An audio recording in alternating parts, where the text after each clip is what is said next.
Friends, welcome back to my channel. कैसे हैं आप सब? होप आप सब अच्छे होंगे।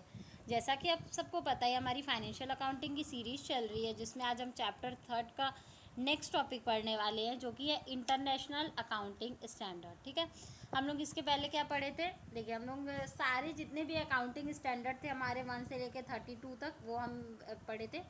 इस वीडियो में हम लोग पढ़ेंगे इंटरनेशनल अकाउंटिंग स्टैंडर्ड के बारे में। उसके पहले मैं आप लोगों को ये दिखाना चाहूँगी, accounting standard issued by ICAI के द्वारा जो इशू किया जाता है वो हम पढ़े थे पूरा 1 से लेके 32 तक। इसमें हम लोग पढ़ेंगे इंटरनेशनल अकाउंटिंग स्टैंडर्ड जो होता है उसके बारे में। 1 to 41 IAS यानी international accounting standard were publish by international accounting standard committee IASC इन 1973। इसमें देखिए, हमारा जो अकाउंटिंग स्टैंडर्ड इंडिया का था वो क्या था? 1 से 32 तक था। अकाउंटिंग स्टैंडर्ड 32 तक था, लेकिन इसमें क्या है, 1 से 41 तक है, जो कि इंटरनेशनल अकाउंटिंग स्टैंडर्ड है। वो किसके द्वारा पब्लिश किया गया था? इंटरनेशनल अकाउंटिंग स्टैंडर्ड कमिटी के द्वारा पब्लिश किया गया था 1973 में। 1 to 24 standard IFRS international financial reporting system were published by International Accounting Standard Board IASB in 2001 and onward। ठीक है, IFRS जो इंटरनेशनल फाइनेंशियल रिपोर्टिंग सिस्टम है उसको पब्लिश किया गया था इंटरनेशनल अकाउंटिंग स्टैंडर्ड बोर्ड के द्वारा 2001 में। और उसके बाद तो आइए सबसे पहले हम लोग देखते हैं IAS यानी इंटरनेशनल अकाउंटिंग स्टैंडर्ड 1 से लेकर 10 तक में क्या क्या चीज़ें बताई गई हैं। सबसे पहले यहाँ नंबर दिया गया है कि किस अकाउंटिंग स्टैंडर्ड की बात हो रही है और उसमें किस बारे में बताया गया। तो सबसे पहला जो हमारा इंटरनेशनल अकाउंटिंग स्टैंडर्ड 1 है उसमें बताया गया है presentation of financial statement, that how to prepare, how to make financial statement. इन सारी चीज़ों की इन्फॉर्मेशन हमें किस में मिलती है? अकाउंटिंग स्टैंडर्ड 1 में। इंटरनेशनल अकाउंटिंग स्टैंडर्ड 2 में सारे इन्वेस्ट्रीज यानी जितने भी स्टॉक्स होंगे उससे रिलेटेड जितने भी इन्फॉर्मेशन होंगे वो किस में मिलेंगे? 2 में। 7 में हमें क्या मिलेगा? स्टेटमेंट ऑफ कैश फ्लो के बारे में। देखिए, सेम चीज़ें हैं जो हम लोग इंडियन अकाउंटिंग स्टैंडर्ड के बारे में पढ़े थे ना, सेम इसमें भी वो चीज़ें हैं, लेकिन इसमें क्या है, अकाउंटिंग स्टैंडर्ड चेंज है। जैसे इसमें अगर आपको कैश फ्लो के बारे में जानना है तो इसमें आपको एक इंटरनेशनल अकाउंटिंग स्टैंडर्ड 7 में मिलेगा। Accounting policies, change in accounting estimate and error आपको 8 में मिलेगा। Event after the reporting period 10 में मिलेगा। इसका डिटेल एक्सप्लेनेशन मैंने सारे अकाउंटिंग स्टैंडर्ड 1 से लेकर 32 तक अपने प्रीवियस वीडियो में किया हुआ है, तो आप वहाँ से देख सकते हैं। इसमें बस आपका क्या है, इंटरनेशनल में चेंज है, ठीक, नंबर में।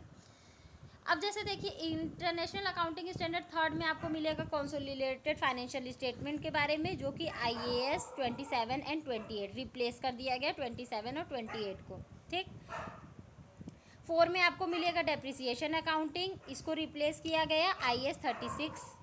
IAS 5 में आपको मिलेगा information to be disclose in financial statement, इसको किसके द्वारा रिप्लेस किया गया? IAS 1 के द्वारा। IAS 6 में यानी इंटरनेशनल अकाउंटिंग स्टैंडर्ड 6 में आपको मिलेगा accounting responses to changing prices, इसको रिप्लेस किसके द्वारा किया गया? IAS 15 के द्वारा। IAS 9 में आपको मिलेगा accounting for research and development activities. ठीक, रिसर्च और डेवलपमेंट की एक्टिविटी से रिलेटेड जितने भी अकाउंटिंग होते हैं उसकी इन्फॉर्मेशन आपको इंटरनेशनल अकाउंटिंग स्टैंडर्ड 9 में मिलेगा, जो कि रिप्लेस बाय है IAS 38 से। 11 से लेकर 20 तक में आइए देखते हैं आपको क्या मिलेगा। 12 में मिलेगा इनकम टैक्स, 16 में मिलेगा प्रॉपर्टी प्लांट एंड इक्विपमेंट, 19 में एम्प्लॉय बेनिफिट्स, 20 में accounting for government grants and disclosure of government assistant. ठीक, 11 में मिलेगा कंस्ट्रक्शन कॉन्ट्रैक्ट, जो कि रिप्लेस किया गया IFRS 15 के द्वारा। IAS 13 में मिलेगा presentation of current assets and current liabilities, जो कि रिप्लेस किया गया IAS 1 के द्वारा। IAS 14 में मिलेगा सेगमेंट रिपोर्टिंग, जो कि रिप्लेस है IFRS 8 के द्वारा।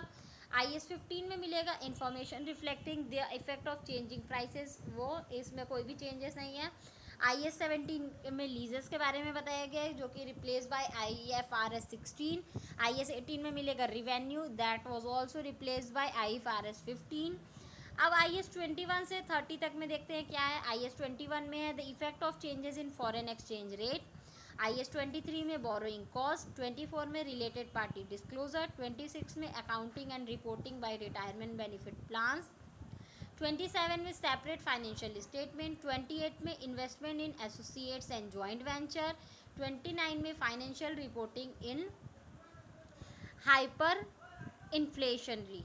ठीक है, आइए 22 में देखते हैं बिजनेस कॉम्बिनेशन के बारे में, जो कि रिप्लेस बाय है IFRS 3 के द्वारा। IAS 25 में accounting for investment, that was replace by IAS 39 and 40। IAS 30 में आपको डिस्क्रिप्शन मिलेगा disclosure in the financial statement of banks and similar financial institution, that was replace by IFRS 7। अब IAS 31 से 41 में देखते हैं क्या क्या है। 32 में आपका फाइनेंशियल इंस्ट्रूमेंट के प्रेजेंटेशन, 33 में अर्निंग पर शेयर, 34 में ट्रीम फाइनेंशियल रिपोर्टिंग, 36 में इम्पेयरमेंट ऑफ असेट्स, 37 में provision contingent liability and contingent assets, 38 में इंटेंजिबल एसेट्स, 40 में इन्वेस्टमेंट प्रॉपर्टी, 41 में एग्रीकल्चर। जो रिप्लेस किया गया है वो है 31, जिसमें कि हमें इंटरेस्ट इन जॉइंट वेंचर के बारे में डिस्क्रिप्शन मिलता है, that was replace by IFRS 11 and 12। IAS 35 described about discounting operation, that was replace by IFRS 5।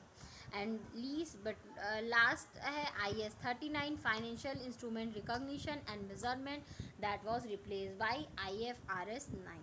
तो ये टोटल हमारे इंटरनेशनल अकाउंटिंग स्टैंडर्ड थे 1 to 41 तक। जो रिप्लेस किया गया है उसके बारे में भी बताया गया है, जो जो रिप्लेस है वो। तो आप इस वीडियो को अच्छे से देखिएगा। इसके फुल एक्सप्लेनेशन के लिए आप प्रीवियस वीडियो भी देख सकते हैं, उसमें सारी चीज़ें एक्सप्लेन की गई हैं।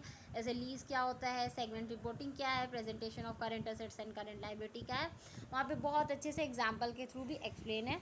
अगर फिर भी आपको कहीं भी कोई डाउट हो तो आप मुझे कमेंट सेक्शन में कमेंट करके पूछ सकते हैं। Thank you so much.